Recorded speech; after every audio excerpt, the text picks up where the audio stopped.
Hi, my name is Bruce Bolger. I'm founder of the Enterprise Engagement Alliance and your host for this program, continuing part of our ongoing knowledge management series on the implementation of stakeholder capitalism and enterprise engagement across the organization. And we're very pleased today to have our Edward Freeman, otherwise known as Ed, who I think arguably, and he won't claim it, but I think is one of the founders of the whole concept of stakeholder capitalism. So it's a natural thing to have him on this program to really get into what is the state of the concept that he actually helped conceive of in the late 70s and published the first book on in 1984. So coincidentally, I think, Ed. So I'm going to take us now off the share here. But before I do that, I am going to thank the many sponsors of the Enterprise Engagement Alliance that are companies that are really committed to a really, frankly, an early stage field with their support. So we always appreciate that. So now, Ed, thank you so much for joining us. I'm just going to start right off, get to it. What is the state of stakeholder capitalism today, do you think? And in baseball terms, and I think even our international viewers know what that is enough. What inning are we in? Well, I think we're in the fourth or fifth. I actually think we understand in a way much more than we ever did in the past that we have to do this. This is not something that's nice to do. It's a better way to think about business. And on the other hand, we haven't yet really understood how thoroughgoing the change is and sort of what we have to do. It's one thing to have, a purpose statement. It's another thing to say purpose lives in the systems and processes and how we treat each other every day. So I think we're getting the language right. We're beginning to see some of the implications of what that is and some of the things that companies are doing. And I think we have a long way to go, but I don't think there's any going back. I don't think there's any going back. Nobody is saying, Bruce, hey, I know how to solve all these problems we have. Let's double down on shareholder value. Well, there are a few people who are saying that. They're mostly corporate governance academics, but there aren't many business people that are saying that I've heard. Well, that's really significant. Now, before we continue, and we're going to have time to really cover, I think, a lot. Just for everybody's clear, there's a little bit of confusion between nomenclature, and I'm a big believer in standardization of nomenclature because otherwise it becomes an excuse to never solve anything. So what is the difference, if you will, or distinction between your original stakeholder theory on the movement stakeholder capitalism that in term has really become used in the last 2 years? Well, originally, I didn't talk about stakeholder theory. I talked about stakeholder management because I wanted to be clear that we were talking about, how you manage the firm better, that this was a theory about or was an idea about good management. And that's always been true in a sense. I began as hundreds of people began to do research on the stakeholder idea. Then it became a point of controversy, whether it was a theory or a framework or those kinds of things. Now, I have a PhD in philosophy. I'm a philosopher, but I'm a pragmatist. And pragmatists try not to put too much emphasis on definitions. They try not to make definitions do too much. You can say, define your terms and rule out a lot of stuff. But you also rule out a lot of experiences. You rule out a lot of nuance. So I started to talk about stakeholder theory as standing for all this work that's being done all around the world using the stakeholder idea. Now, I think what's happened is, as that's caught on, people have said, well, wait a minute, this is a way we can rethink the basic narrative, the basic story of business, the basic story of capitalism. And we don't have to throw capitalism out and be socialists. We can actually think about stakeholder capitalism. So, I've always seen that as a part of stakeholder theory. the phrase stakeholder theory makes it seem more academic than it is. And the phrase stakeholder capitalism makes it seem more real world than it might be. So there's a difference. One of the differences is, of course, there's a lot at stake by organizations like the Business Roundtable and the World Economic Forum, who have planted flags in the ground and said stakeholder capitalism is the way we ought to think about business. Now, one interesting thing about that, Bruce, is, of course, the father of capitalism, Adam Smith, never uses the word. We get capitalism. It's not in either of his two books. We get the word capitalism from Marx, and that's a lot like, to go back to the baseball analogy, that's a lot like letting the Yankees pick the Red Sox uniforms. They're probably not going to be flattering. They're probably not going to be flattering. So I like to think about business, and a stakeholder view of business. And that's what I see stakeholder capitalism is. They are different.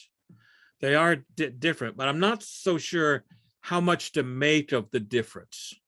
And I agree. So we should move on, other than to say, I think it's as simple as this. Stakeholder capitalism is a buzzword to describe a reform movement for capitalism that's founded on the management principles of stakeholder theory. Good. I think that's a good way to put it. And so what you should write that down and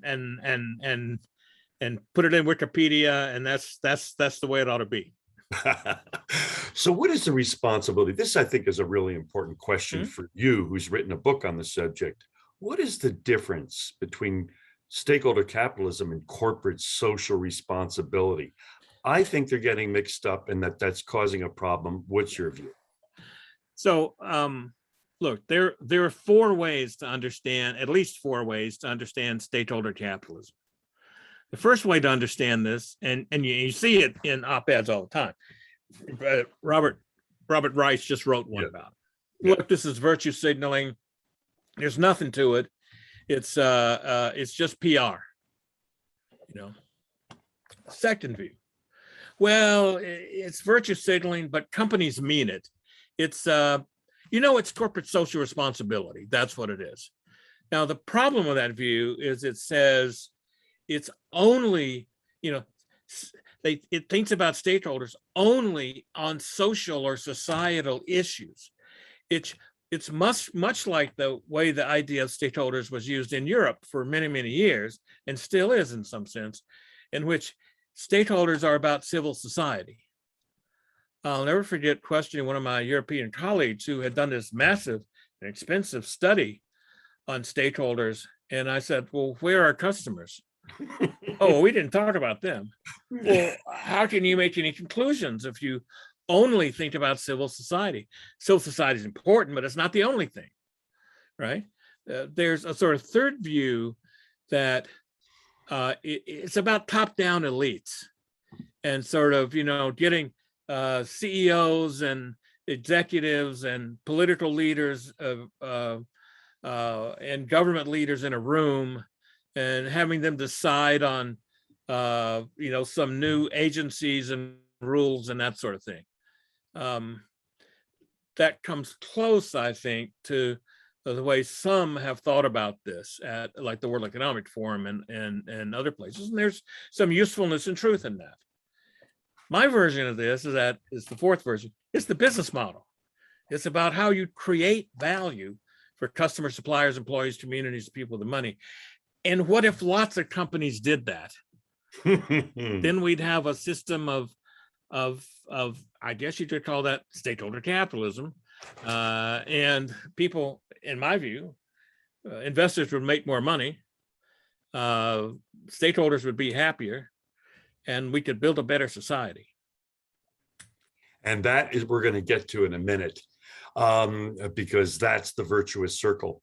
But what is required of organizations to actually distinguish, to get to the fourth state, as the French Revolution, the fourth estate? Yeah. How do we get to that fourth state of seeing it as a business opportunity that solves problems and creates wealth rather than extract wealth. Yeah. So let me change that just a little bit. I'll see if you agree. How could a company who wanted to be a stakeholder capitalism company, how could they get started? What would they have to do? And I think one of the things they would have to do, you can start in lots of places. You can start by saying, hey, I need to rethink my purpose. Why are we here? Why do people show up? Yeah. Ultimately, you may not start there, but you got to get to that. You know, you might know, as one CEO said, look, we don't need to focus on the values and purpose right now. We need to make this a great place to work and give kick-ass customer service. And we're not doing those. And we let's focus on that. We get that right, and then we'll think about purpose. You know, you can start with the idea of, look, we really need to think through how we engage with our customers and our suppliers and our employees and communities. Usually we have a better idea how we engage with investors, but not always. You could start with the idea that says, well, we might do those things okay. What are the societal issues that we face? And what do we need to take on? You could start, as I wish a lot of companies would start with, hey, we kind of treat our employees like crap. And, you know, we need to really think about these folks that are called human beings and what it means to treat human beings with dignity and respect. And then what they'll find, of course, is that they'll figure out a lot of the other stuff. And you can even start by saying, you know, we got some real ethics problems, and we need to dig into those. So I think there are lots of starting points. The idea is these things are connected, and there's no magic. If you start on one, you got to get to the others. Well, knowing a little bit about your work, I would argue that your focus is on purpose. Kind of, I see it throughout. And I don't think you can be a great place to work. I don't think you can be a customer-focused organization unless you have a sense of purpose, because all evidence suggests that getting people engaged requires purpose. How do you can't, oh, what is my purpose? To make my boss rich? You're not going to get 100% engagement if everybody is thinking, I'm just in this to get a buck and make my boss rich and never mind. Yeah, I agree with that. Look, that's the place that I've spent most of my time working when I work with companies, getting them to start, is to say purpose. Now, the problem, of course, is that many people think purpose is a statement, and that it's easy. It's okay. So we did that retreat, wrap that up. Purpose takes a long time to figure out whether because you're going to have 1,000 decisions that question whether you mean it or not. And I think you don't get much more than one chance to do this right with employees, because if you fake it, they know. Now, that doesn't mean you got to get everything right. But if you've got some way that employees can push back, so they can say, oh, wait a minute, if we're serious about this, we'd never do this. We wouldn't have a system that works like this. So purpose and pushback have to go together. They have to go hand in glove. And most companies underperform because they don't have nearly enough employee participation and pushback. And I find it difficult to believe that in 2021, how many years after Edward Deming, how many years after the Milgram experiments, we still have to say this, you know, having people dissent, have push back. If you're serious about purpose, you've got to do that. No problem here.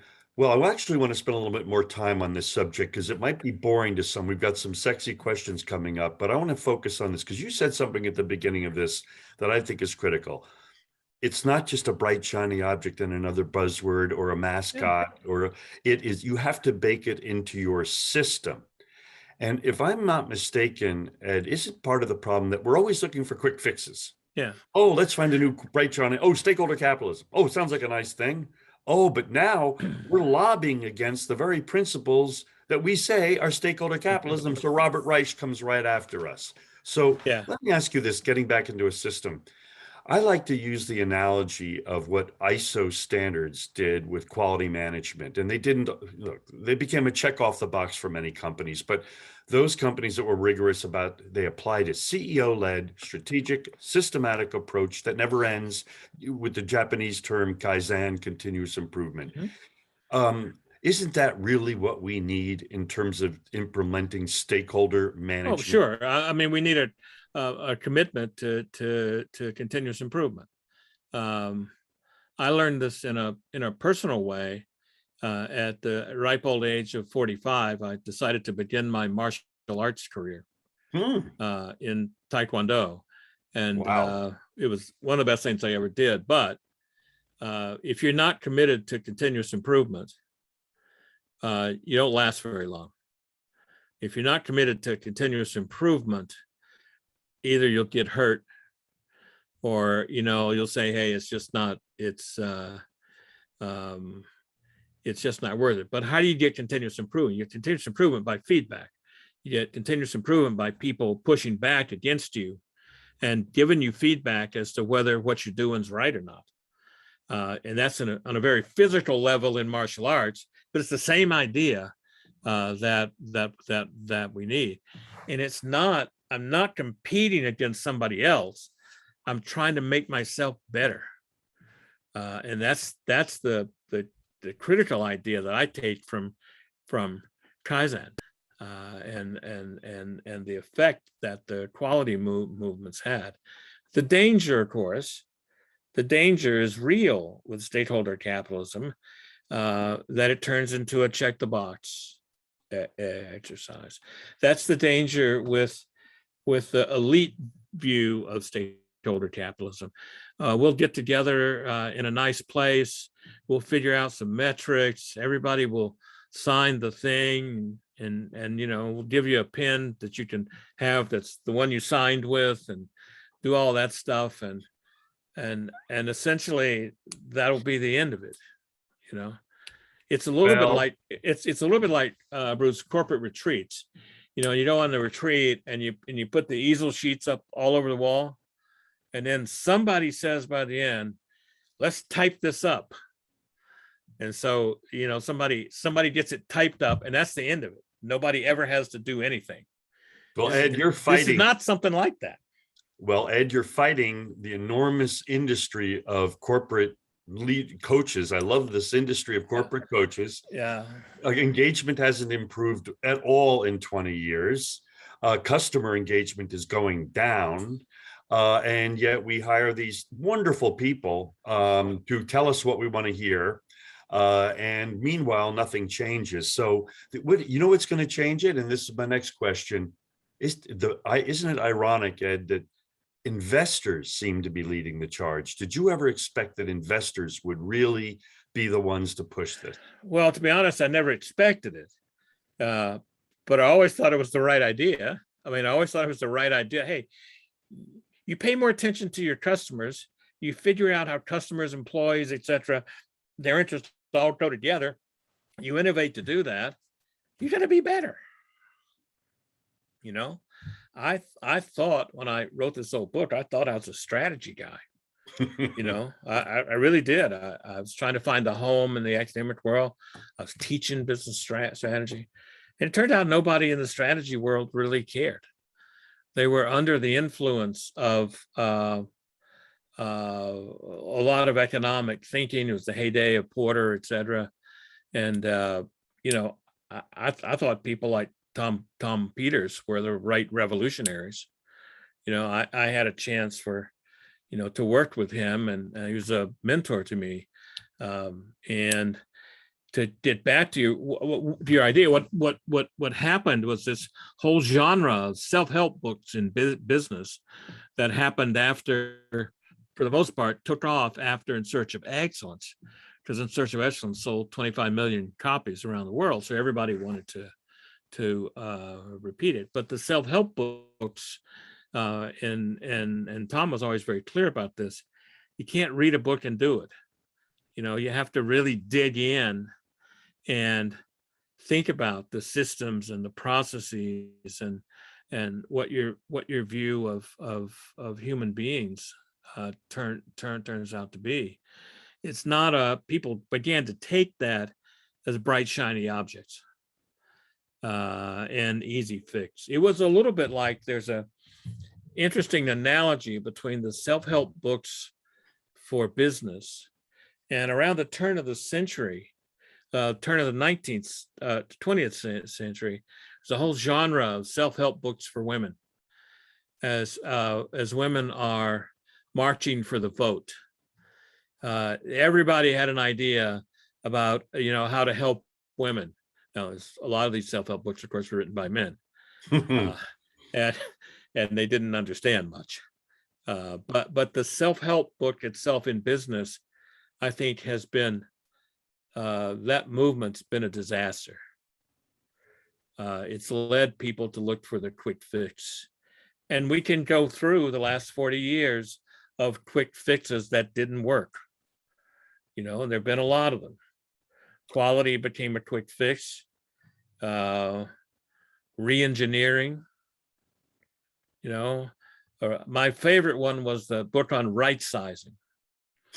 My view of that was, let's find the people who wrong size this place and deal with them. Then we'll figure out the right size, etc. Well, so Ed, I hope stakeholder capitalism and some of the stuff I've written is not a quick fix.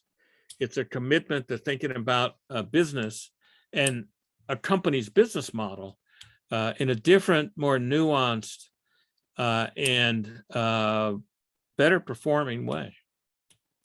But you know what? Here's the challenge, and your own terminology says it. It really requires having a business operating system. Yeah. And what is the number one thing people resist in their life? A system.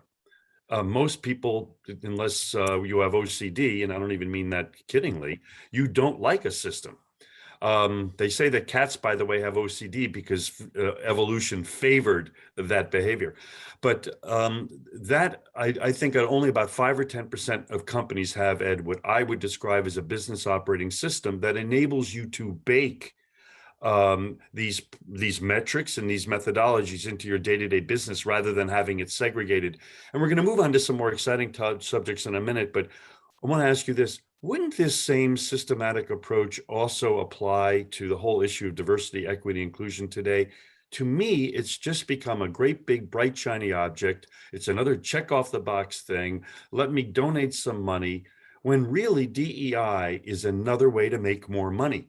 If I have more diverse customers, employees, investors, I'm going to make more money potentially. Aren't we once again digressing into bright shiny objects rather than addressing the way to create value? Well, again, I would say to that, Bruce, and it's not that I completely disagree. It's that putting it as an either or. It's either about making money, or it's about, in this case, doing the right thing. Unfair discrimination is wrong. It's morally wrong.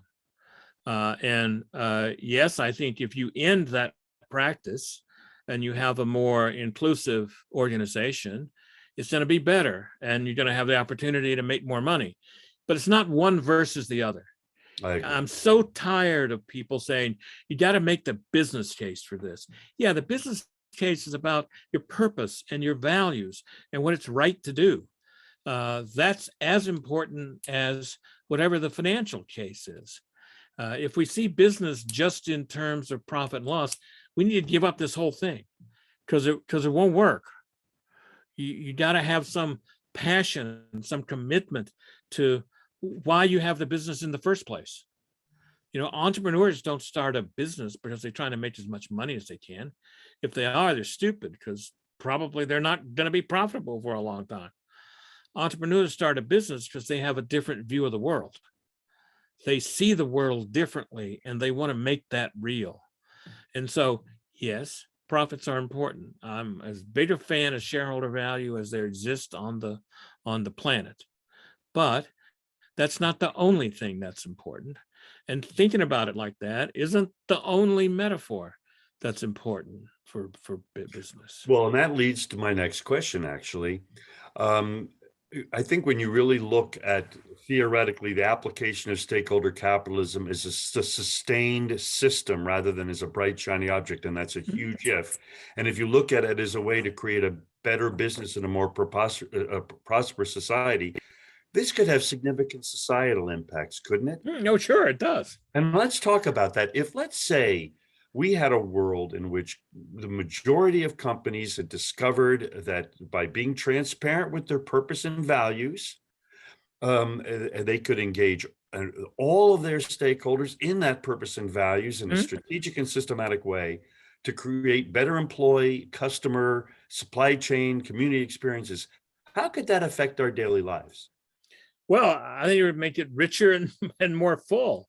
I mean, you would have companies forming partnerships, as we begin to see that now. That's why I think it's fourth or fifth inning. Companies starting to form partnerships with NGOs and with governments to take on societal issues that governments can't deal with by themselves. You find at state and local levels, governments are being pretty innovative.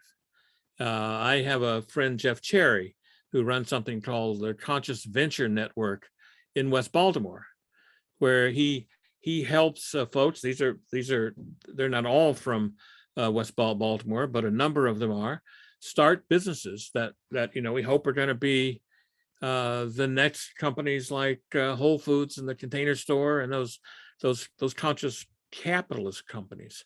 The more we need thousands of those companies to make our society better.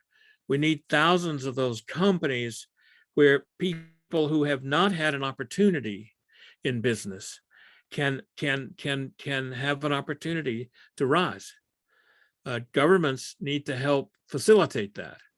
You think about government as redistributing or being the referee, and those are important roles. I want to think about them as facilitating value creation. How can governments help folks like Jeff Cherry and others do incubators and alliances and those kinds of things so that people can have a chance? We've probably got to do that in schools. There's a guy who I just had on my podcast the other day, Chick Thompson, who's a fairly well-known speaker around creativity, and he works with fourth grade kids. But he works with fourth grade kids about ideas to start things to make the world better. That's exactly the kind of entrepreneurial thinking that needs to be much more widespread. And there's no need to teach kids that, hey, it's all about the money. You got to have money to live, just like I got to have red blood cells to live. But think about what you do in your life as what your purpose is, what you're trying to create in the world. Money, the money's a means, not an end in itself. Well, this is interesting too, because in the new world of transparency, I'm going to get to that in a minute. Investors can't complain if a company has a particular purpose, if that purpose is disclosed. If it is very clear that our purpose as an organization is to support these particular causes and we're going to support them, and I'm all clear to that, I don't see why anyone would object that shareholders are being damaged by that. Well, they object because they falsely believe that there's a causal connection between the stock price going down and you're doing, let's say, a program on DEI or CSR. There's not that. I mean, can that happen? Yes, of course that can happen.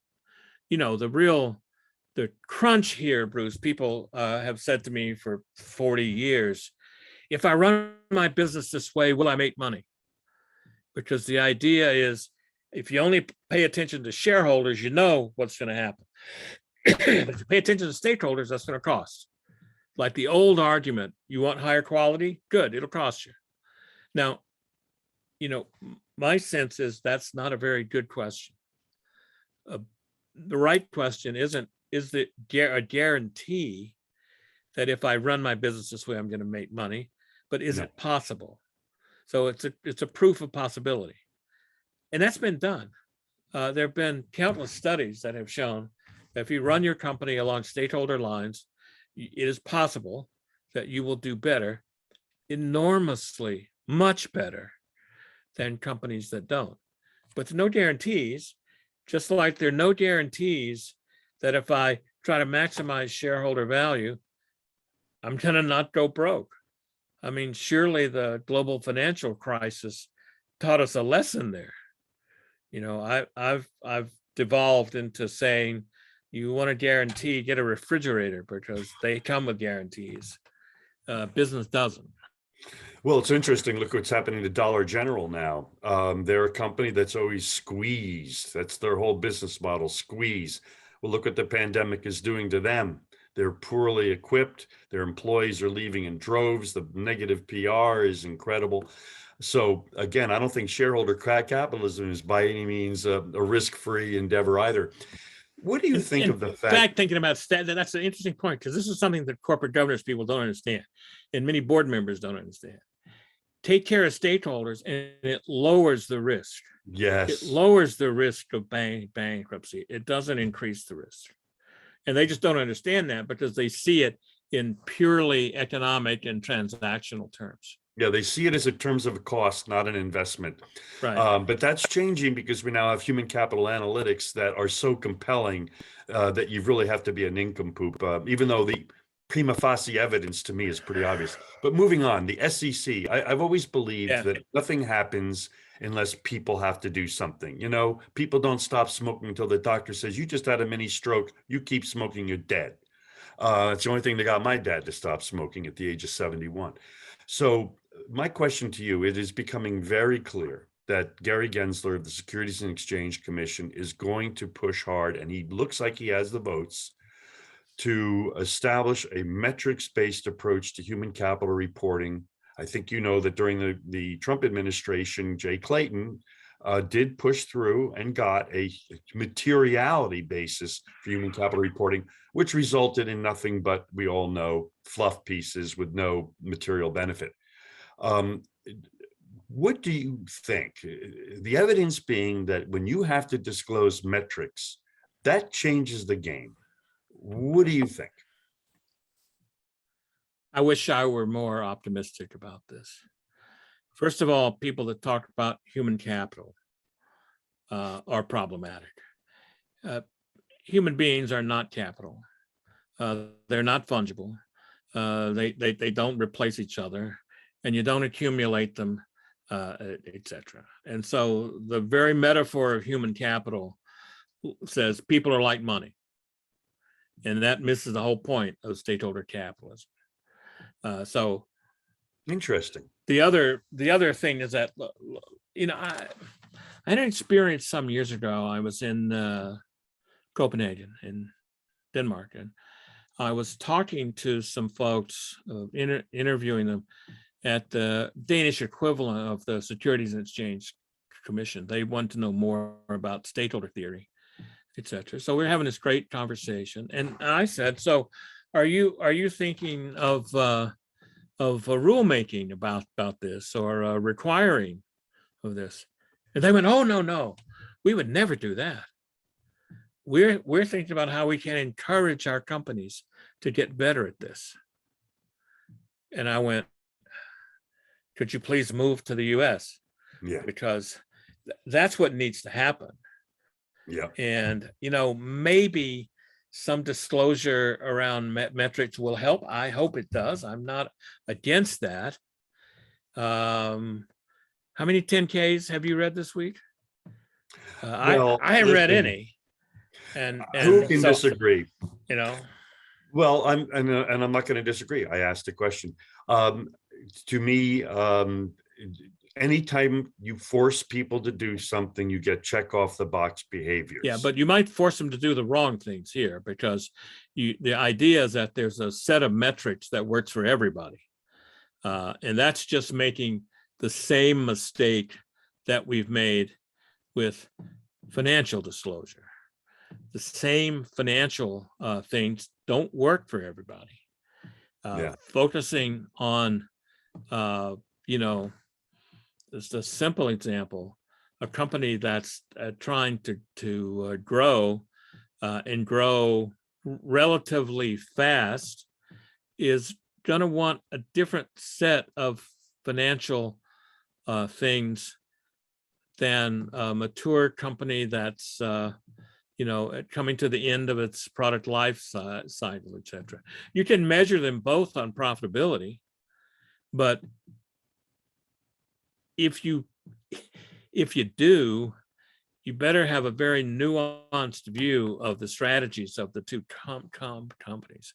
So just like profit doesn't measure total performance, I think the stakeholder idea is one that says, look, there might be different kinds of measurements for different companies. Now, we can all fill out the financial forms, et cetera, et cetera. I just don't know what. Yeah, and they do some good, and they encourage people not to cheat, and that's all good. So I'm not opposed to more disclosure. I'm opposed to having disclosure be a shiny object, because it usually is. That's what happens. Well, 80% of ISO, my belief is that 80% of the companies that follow ISO 9001 standards or 9001 are doing so with a check off the box mentality. Yeah, I'm sure it's the same for the GRI. So, and I completely agree, but this whole movement is a whole mix of forces that are getting people aware of something, which leads to my next question. I think in a prior conversation, you said to me that one of the big issues that companies are interested in now, they're quote humming the tune, but they don't even know what to do. Because if you really think about it, stakeholder theory isn't taught in schools in many cases. It isn't something that's not been a best-selling, best-help, it's not like the kind of thing, oh, take this, read this book and you can now say you're a stakeholder or whatever. Not one I've written. Let me be clear about that. Say that you got cut off. Please say that again. Not one that I've written. That's for sure. Well, then I'm going to give you a chance. What do we do to address what is a fundamental education program that it isn't a bright, shiny object or a pill you take in the morning. It's a fundamental way of doing business that breaks down barriers across your organization and gets people aligned. How do we address a fundamental education program, a problem? Well, in business schools, stakeholder theory is taught in a lot of them around the world. But what's taught is as opposed to shareholder theory, and that's a problem, because supposedly, what I would say is it's a way. It's not against the investor's interest at all. It's in their interest. What we're beginning to see is the emergence of even the finance and accounting people thinking about this stuff. Now they put it under the idea of ESG, and my sense is reporting. This is a big tent. The other thing is that unfortunately this is going to take generations. If you think for a minute about how long we've been trying in this country to say, look, women and people of color, are morally equal to we white landowning, farming white guys that the founding fathers were. We've been at that we've been trying to make real the purpose all people are created equal for a couple of 100 years. We are better in 2021, but we have a long way to go. Thinking about changing this underlying idea about business so that it's not about just the money. It's about what you stand for. It's about what you're trying to do in the world, how you're trying to change society, and you got to have money to do that. And the value that you create for stakeholders and the systems that you need to put in place to do this. That's going to be a job for our children and their children as well. The best we can do, I think, is get it started and nurture it. I won't be around for the ninth inning here. Well, you're even more optimistic than I am that we're in the between the fourth and the fifth, so I'm all on board. We're getting close to the end of this thing, but the element of, to me, a fundamental improvement we could make is to make stakeholder theory a part of whether you're in an HR program, whether you're in a marketing program, whether you're in a sales management program. Every student has to take a class in stakeholder management. That to me would just be a start, so that if I'm in sales, do you know that when you talk to people, their number one problem, what makes them management unhappy in business, is the struggles they have interdepartmentally almost every time. Oh, sure. Oh, I hate HR. I hate sales. I hate marketing. I can't stand those guys in operations. Yeah. And that is really an impediment to efficiency and promise delivery. So one last question as we wrap up here. You mentioned this before, this role that government plays. You know, a lot of people think that, you know, it's stakeholder capitalism is socialism. It's, you know, and they're big advocates. In fact, there's a whole group, I think, you know, in Congress, there's a stakeholder capitalism committee in Congress. Oh, I didn't know that. That's news to me. That scares me. Well, I want to get your opinion. Well, and there are 50 so-called impact investors that are supporting an effort by Mark Warner of your state. Yeah, so if it's Mark Warner, I know what he believes. So Mark Warner built the business. He understands the business model idea here. Well, great. So let me get your thought about the role of government, and then we're going to wrap up. Yeah, okay. Well, look, we've had this long time to think government and business don't mix. Again, it's one versus the other. The truth is, what that does is encourages a system that people have called crony capitalism. What it encourages is corruption. What it encourages is business and government colluding at the expense of other stakeholders. I think we need to have more thinking about how our companies can participate in democratic processes. And here I don't mean just voting. John Dewey, one of my heroes, understood that democracy was more than just voting. We needed to have the institutions that went with it, schools, civic associations, the things that, you know, made people's lives rich and full. And we need business to be a part of that. So rather than have this hostile business-government relationship, which has been justified in some grounds, we need to change that. You know, and I'm no political theorist, but it would seem to me one small change would be to think about, gee, how can we in government facilitate value creation? What kinds of things can we do to encourage business? I don't mean enter into competitive bidding with each other about new plants. We know if you want to explain employment in an area, you don't do it by plants moving in. You do it by the birth-death ratio. How many businesses are born versus how many die. So if I were advising government or advising this stakeholder committee in Congress, I would say, look, pour the coals to the idea of encouraging entrepreneurs. Don't make it, you know, you got to have 3 PhDs in administration to work your way through the forms of the Small Business Administration. You know, figure out how you can use other businesses to create incubators, to create workshops for people who want to do this, to offer opportunities to people, and start this in schools. That's how we make real change here. And I'm afraid, elected officials like bright, shiny objects even more than executives do. And because when they have a bright, shiny object, they can then put it on the shelf and say, well, I don't have to do anything else.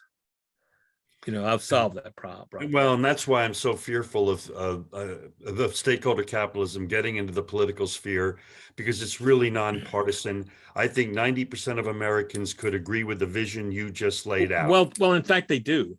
Roughly, the Just Capital, the latest poll is that roughly 90% of Americans are in favor of stakeholder capitalism.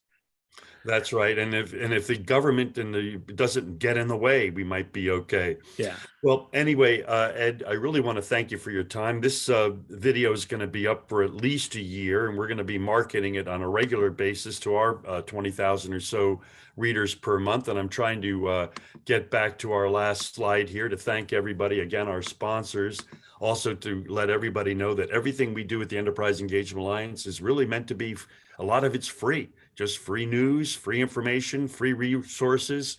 We've had a recent great article on Ed that he contributed to, and we look forward to hearing more from him and others. So folks, thank you very much for your time and participation. Ed, once again, thank you. Thanks, Bruce.